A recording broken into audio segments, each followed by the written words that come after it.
एक भाभियाँ काजल की शादी हो गई थी, लेकिन अभी गौना नहीं हुआ था क्योंकि उसके मायके में शादी के 1 साल बाद गौना होता था। इसलिए अभी उसे 1 साल तक अपने मायके में ही रहना था। इसी बीच काजल की सरकारी नौकरी लग गई और अब सरकारी नौकरी लगी थी तो ज्वाइन तो करना ही था। आखिर हर किसी की तो नौकरी नहीं लगती। संजोग से काजल की नौकरी उसके मायके के शहर इंदौर में ही लगी थी और काजल ने नौकरी ज्वाइन कर ली। काजल की काफ़ी ऊंचे पोस्ट पर नौकरी लगी थी और उसकी बहुत ज़्यादा सैलरी थी। इसीलिए वह अब अक्सर अपने भाई भाभियों और भतीजे भतीजियों के लिए महंगे महंगे तोहफे वगैरह लाने लगी, जिससे घर में सब बहुत खुश थे। क्योंकि काजल अभी तक अपने ससुराल नहीं गई थी तो उसको अपने ससुराल वालों से कोई खास लगाव भी नहीं था और वह अपनी पूरी सैलरी लाकर अपने मम्मी पापा को देती थी। साथ ही काजल की जॉब ऐसे पोस्ट पर थी कि उसके ऊपर की कमाई भी बहुत ज़्यादा होती थी। इसीलिए जब भी उसकी भाभियाँ उससे महंगे महंगी साड़ी और मेकअप की डिमांड करती थी तो उन्हें वह तुरंत ही पूरा कर देती थी और यह कहकर उसे बहुत खुशी मिलती थी, जिसकी वजह से उसके मायके में भी सब उससे बहुत खुश थे। काजल क्योंकि अपनी सैलरी अपनी माँ को दे देती थी तो माँ उसे घर खर्च में इस्तेमाल कर लेती थी, जिससे उसके भाइयों की लगभग पूरी सैलरी बच जाती थी। इस वजह से भाई भाभी की अच्छी सेविंग होती जा रही थी और घर खर्च भी आराम से चल रहा था। बच्चों के सारे शौक भी काजल ही पूरा कर देती थी। वह सारे के सारे पैसे उसके मायके के परिवार के ऊपर बेतहाशा उड़ा रही थी, जिसकी वजह से उसके भाई भाभी का लालच बढ़ता जा रहा था। क्योंकि काजल का भी गौना नहीं हुआ था, इसीलिए वह अपना बिल्कुल भी दिमाग नहीं चला रही थी कि कल को उसका भी परिवार होगा, उसके भी अपने बाल बच्चे होंगे, तो उसे अपने लिए भी कुछ पैसे बचाने चाहिए। उसके लिए तो बस सब कुछ उसके मायके वाले ही थे और उसके हिसाब से उसके पैसों पर सिर्फ और सिर्फ उसके मायके के लोगों का ही हक है और वही उसका परिवार है। ऐसी सोच बन गई थी काजल की, क्योंकि काजल उनकी सारी डिमांड पूरी करती थी और मायके में उसे बहुत ही ज़्यादा मान सम्मान और इज्जत मिलती थी। सब उसका बहुत ज़्यादा ख्याल रखते थे और उसे बहुत प्यार करते थे, साथ ही उसे पलकों पर बिठा कर रखते थे, जिसकी वजह से काजल बहुत खुश थी। भाई भाभीयों की तो ऐश की जिंदगी कट रही थी। इसी तरह करीब 1 साल का वक्त निकल गया और काजल के गोने का वक्त आ चुका था और अब काजल के ससुराल से गोने की तारीख निकलवाने के लिए लगातार फोन आने लगे। काजल के मायके में सबको लगा कि अगर काजल विदा होकर इस घर से चली गई तो उनके हाथ से एक एटीएम कार्ड निकल जाएगा, उनकी सारी ऐश मौज खत्म हो जाएगी। इसलिए काजल की दोनों भाई भाभियां कभी नहीं चाहते थे कि काजल उस घर से जाए। इसीलिए शुरू शुरू में तो काजल के मायके में सबने गोने की बात को टालना शुरू किया, लेकिन जब दबाव बढ़ने लगा तब काजल की भाभियों ने काजल को भड़काना शुरू किया और बोला, यहाँ तो आप आराम से नौकरी कर लेती हो, आपको कोई दिक्कत नहीं है, मजे की जिंदगी चल रही है, कोई रोक टोक नहीं है, लेकिन ससुराल में यह सब कुछ इतना आसान नहीं होगा, बहुत मुश्किलों का सामना करना पड़ेगा और उतनी मुश्किलों से आप अपनी नौकरी करोगी और पैसे कमा कर लाओगी तो उन पैसों को आप अपनी मर्जी से खर्च भी नहीं कर पाओगी, क्योंकि ससुराल में तो वही होगा जो आपके ससुराल वाले चाहेंगे। काजल की भाभियों बुरी तरह से काजल को अपने ससुराल के खिलाफ भड़काना चाहती थी, जिसमें कि वह धीरे धीरे सफल भी हो रही थी। दोनों भाभियां काजल को यह कहकर डराती थी कि वहां ससुराल में तो आपकी 3 जेठानियां हैं, 2 कुंवारी ननद हैं, पता नहीं सब मिलकर आपका क्या हाल करेंगे। आपको तो घर के कामों में ही नौकर बनाकर रख दिया जाएगा, यहाँ तो सारा काम हम लोग करते हैं और पता नहीं वह लोग आपको नौकरी भी करने देंगे या नहीं। और अगर मान लीजिए उन लोगों ने आपकी नौकरी छुड़वा दी तो फिर आप उन लोगों पर आश्रित हो जाएंगी और अगर उनका व्यवहार ठीक नहीं हुआ तो आपका क्या होगा। अभी कम से कम आप किसी के ऊपर आश्रित तो नहीं है। यह सब कुछ बोलकर भाभियों ने काजल को इतना डरा दिया कि उसने अपनी माँ से बोला, माँ कुछ भी करके गौने की तारीख टाल दो, मैं भी ससुराल नहीं जाना चाहती, मैं भी कुछ दिन और यहीं पर रहना चाहती हूँ। काजल की माँ भी इतने दिनों में काजल के पैसों की आदी हो गई थी, क्योंकि काजल के पापा अब कुछ खास करते नहीं थे। बेटे तो उन्हें कभी पैसे देते नहीं थे, उन्हें अपनी जरूरत के लिए बेटों के आगे हाथ पसारना पड़ता था, लेकिन काजल पूरी की पूरी सैलरी अपनी माँ के हाथों में रख देती थी, जिसकी वजह से वह भी बहुत खुश थी। इसीलिए उन्होंने जोड़ तोड़ करके गोने की तारीख 6 महीने के लिए, लेकिन 6 महीने बीते जाने के बाद भी काजल गोने के लिए टाल मटोल कर रही थी, जिसकी वजह से एक दिन मजबूर होकर मयूर यानी कि काजल के पति ने काजल को फोन किया। आखिर वह काजल का पति था, इतना हक तो उसका बनता ही था कि वह काजल को फोन कर सके। आज तक मयूर ने काजल को फोन नहीं किया था। पहली बार मयूर और काजल की फोन पर बात हुई और मयूर ने बहुत प्यार से बोला, क्या तुम्हें मेरे पास आने का मन नहीं करता? मैं तो कब से इंतजार कर रहा था कि साल कब बीतेगा और तुम यहाँ आओगी और तुम हो कि यहाँ आना ही नहीं चाहती। पहली बार पति पत्नी के बीच में बात हुई थी और काजल को बहुत अच्छा लगा था। उसके दिल में प्रेम के अंकुर फूटने लगे थे, लेकिन उसने साथ ही साथ अपने मन का डर भी मयूर को बता दिया कि उसे डर लगता है कहीं ससुराल जाकर उसकी नौकरी छुड़वा न दी जाए।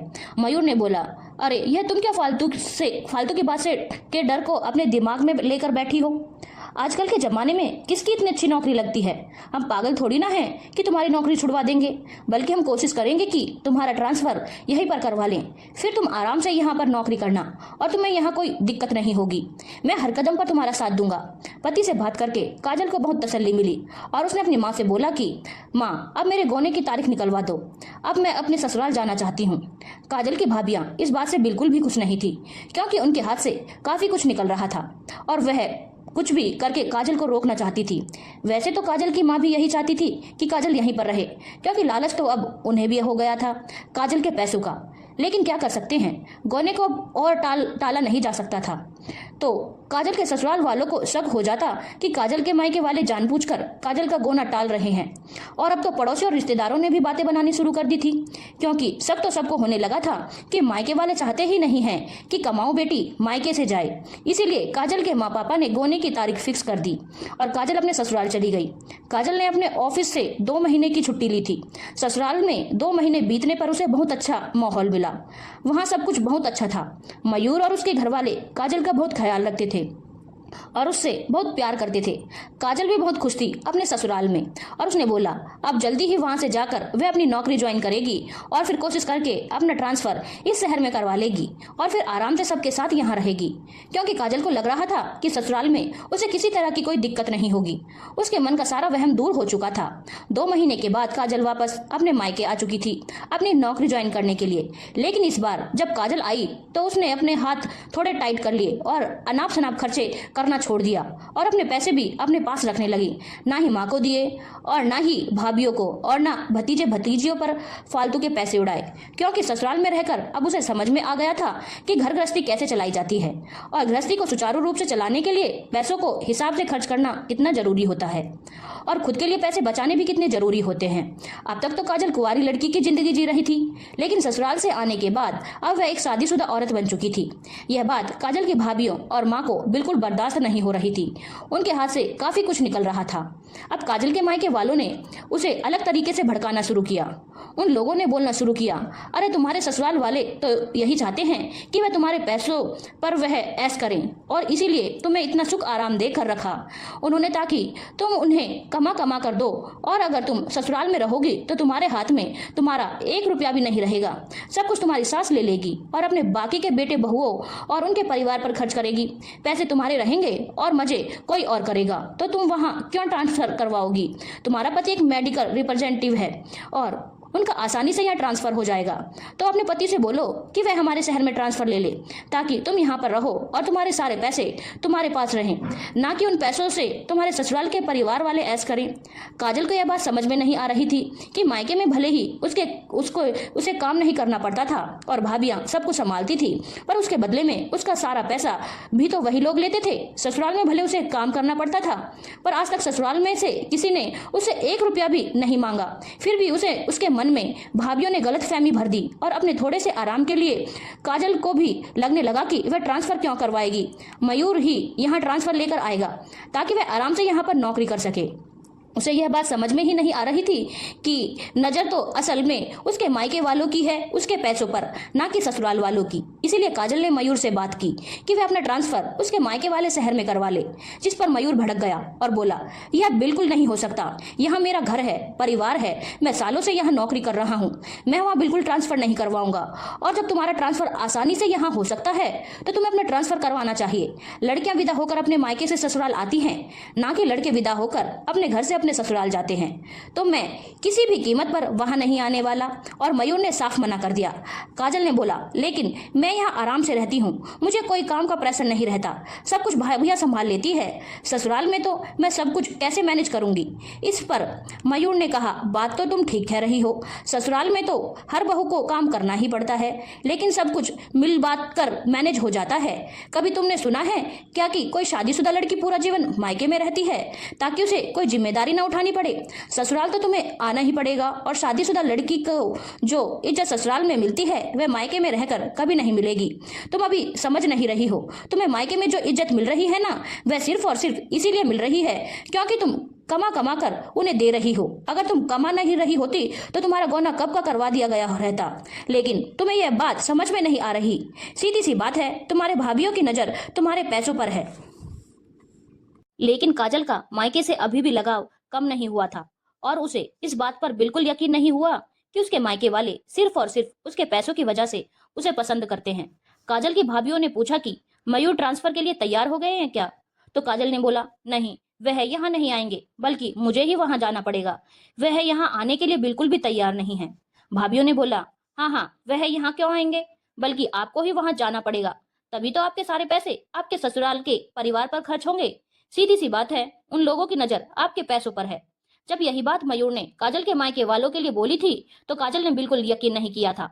लेकिन जब यही बात आया, मयूर ने काजल को फोन किया और बोला, तुमने ऑफिस में अभी तक ट्रांसफर की बात नहीं की? तो काजल ने टालम टोल कर दिया और बोला, बात की थी पर थोड़ी मुश्किल है। इस पर मयूर ने बोला, कोई बात नहीं, मैं यहाँ से कोशिश करता हूँ।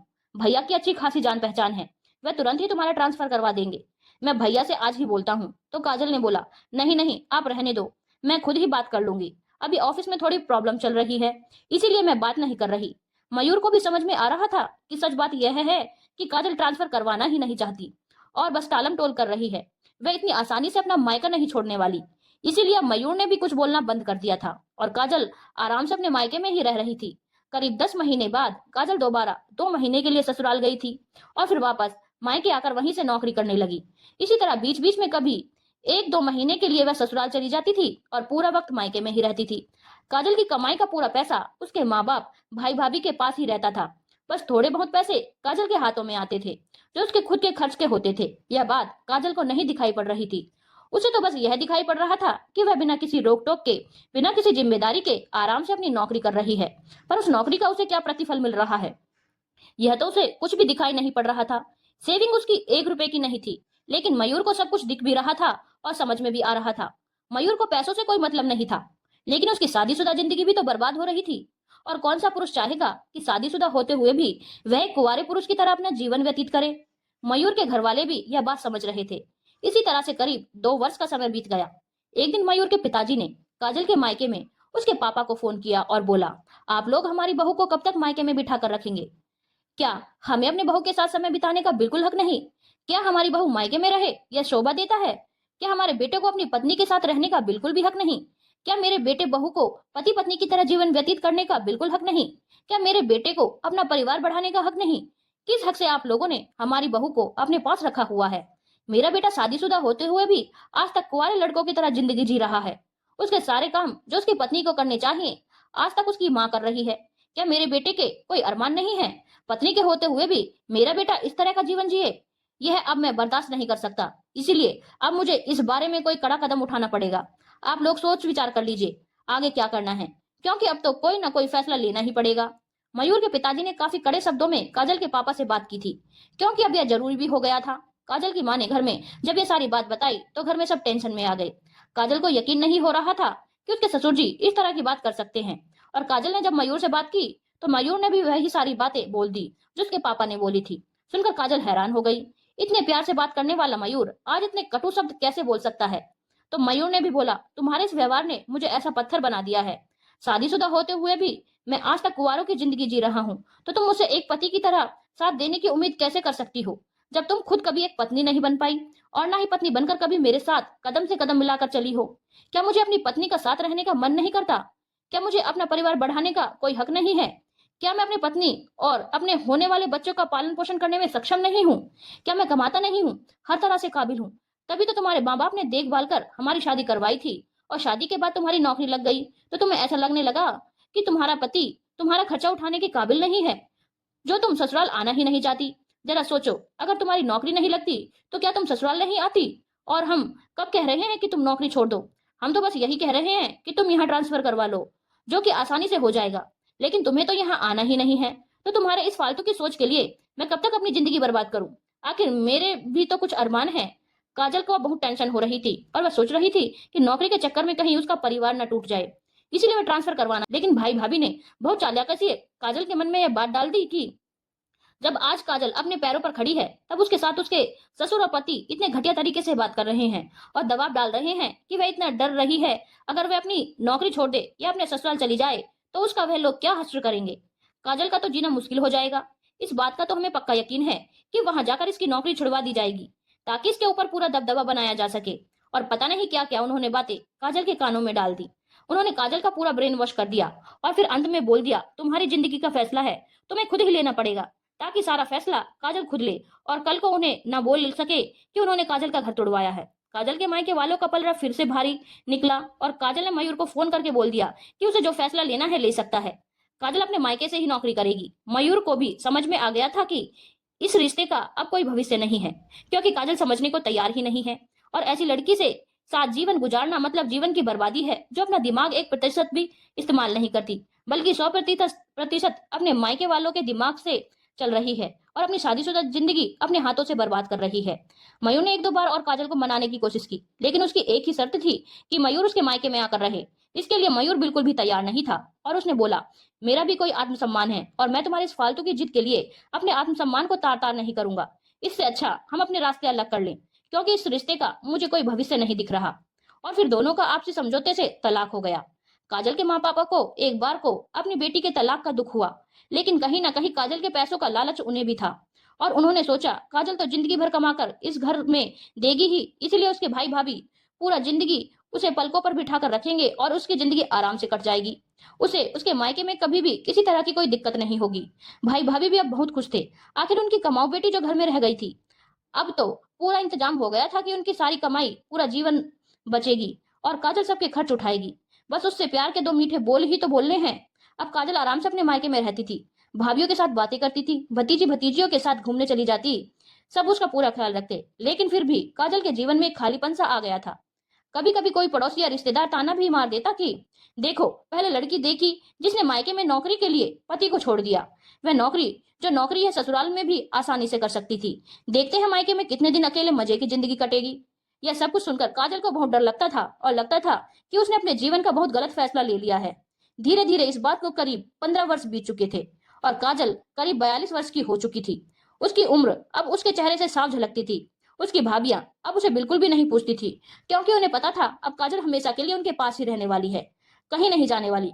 क्योंकि इस उम्र में तो अब वह कोई दूसरी शादी तो करेगी नहीं, तो अब उसकी इतनी आवभगत करने की कोई जरूरत नहीं। पैसे तो उन्हें मिलने ही मिलने हैं।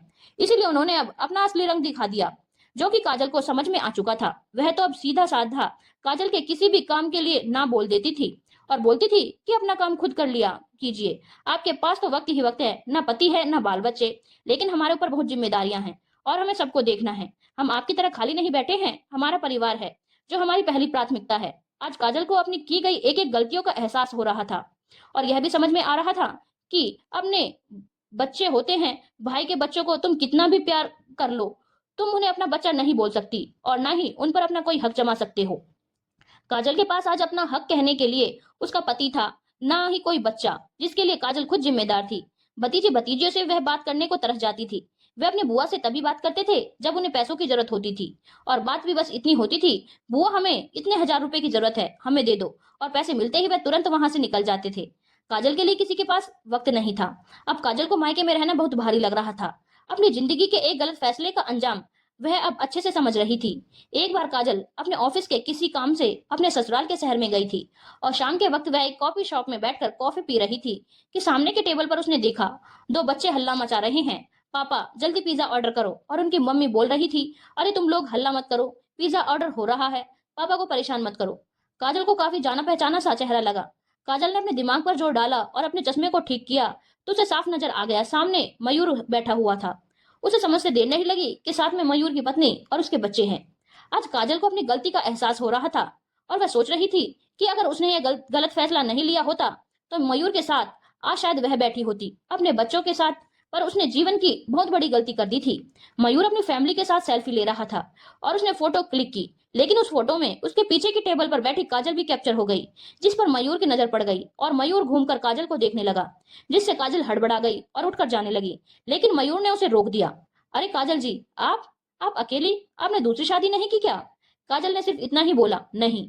मयूर ने बोला, यह आपके जीवन की सबसे बड़ी गलती है और अगर उस वक्त मैंने वह अहम फैसला अपने जीवन के लिए नहीं लिया होता तो शायद आज मैं भी आपकी तरह अकेला होता। लेकिन मैंने सही वक्त पर सही फैसला ले लिया, क्योंकि मैं आपको समझने में पूरी तरह से नाकामयाब हो गया था। इसलिए आज आप अकेली हैं और मेरा परिवार मेरे साथ है। इनसे मिलिए, यह मेरी पत्नी है नेहा, और इन्हें हमारे बारे में सब कुछ पता है। काजल ने बहुत मुश्किल से नेहा की तरफ देखा। सलीके से बंधी हुई साड़ी, मांग में भरा हुआ सिंदूर, गले में मंगलसूत्र, हाथों में चूड़ियां देखकर काजल को घुटन सी हो रही थी। और वह सोच रही थी कि अगर उसने अपनी जिंदगी का इतना बड़ा गलत फैसला नहीं लिया होता तो शायद इस तरह की जिंदगी आज वह जी रही होती और ये श्रृंगार उसका होता। लेकिन आज वह बिना किसी श्रृंगार के एक निर्जीव पत्थर की तरह खड़ी थी। मयूर ने बोला, वैसे एक बात बताऊं काजल जी, नेहा भी नौकरी करती है और अपने ससुराल में रहकर नौकरी करती है, और आज तक इन्हें कोई दिक्कत नहीं हुई। सब कुछ बहुत आराम से चल रहा है, और हमारे संयुक्त परिवार में हमारे बच्चे कैसे पल बढ़ गए हमें पता भी नहीं चला, क्योंकि हमारे घर में सब मिलजुल कर एक दूसरे का साथ देते हैं। तब तक नेहा ने बोला, चलिए घर चलते हैं, देर हो रही है। क्योंकि आखिर वह भी एक औरत थी। बोला, चलिए घर चलते हैं, देर हो रही है। क्योंकि आखिर वह भी एक औरत थी, और अपने पति की पहली पत्नी किस औरत को बर्दाश्त होगी। और काजल को यह बात साफ समझ में आ रही थी कि नेहा नहीं चाहती कि मयूर उससे बात करे। अच्छा, अब हम चलते हैं, कहकर मयूर अपनी पत्नी और बच्चों के साथ वहां से निकल गया, और काजल उन्हें जाते हुए देखती रही। आज काजल को अपने ऊपर बहुत गुस्सा आ रहा था। किसी ने उसका कितना भी पास खुद का दिमाग नहीं था, उसने क्यों नहीं अपने भविष्य के बारे में सोचा।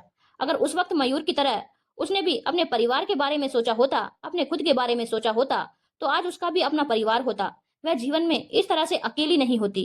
आज काजल को बहुत गुस्सा आ रहा था, और उसने आज एक बहुत बड़ा फैसला ले लिया था, और अब वह और भी ज्यादा ऊंचे ओहदे पर पहुंच चुकी थी। और उसने बहुत आसानी से उसी दिन अपना ट्रांसफर एक बहुत ही दूर दराज के इलाके में करवा लिया और सीधा वहीं चली गई।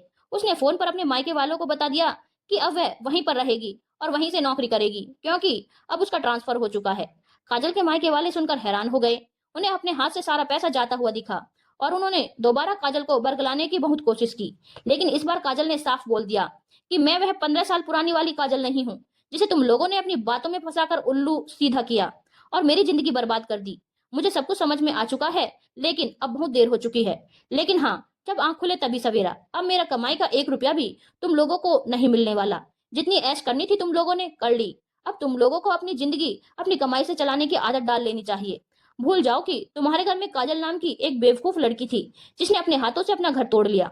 काजल के माँ पापा ने भी उसे समझाने की कोशिश की, तो काजल ने बस एक ही सवाल किया, माँ आप बस यह बता दो, भाभिया तो फिर भी पराई घर से आई थी, मुझसे कोई खून का रिश्ता नहीं था, इसीलिए उन्होंने मेरे साथ ऐसा किया। लेकिन आप लोगों ने तो मुझे जन्म दिया है ना, मुझसे खून का रिश्ता है ना। माँ, आपने मुझे अपनी कोख में पाला है ना, फिर आपने मेरे साथ ऐसा क्यों किया? बेटों का घर तो बसा दिया, लेकिन बेटी का घर उजाड़ दिया। माँ के पास भी अपनी बेटी की बातों का कोई जवाब नहीं था, और वह बस इतना बोल पाई, हो सके तो हमें माफ कर देना काजल। और यह कहकर उन्होंने फोन रख दिया। काजल की आंखों में आंसू थे, पर इन आंसुओं को पोंछने वाला उसके पास कोई नहीं था। धन्यवाद दोस्तों। अगर आपको कहानी अच्छी लगी हो तो चैनल को लाइक, शेयर और सब्सक्राइब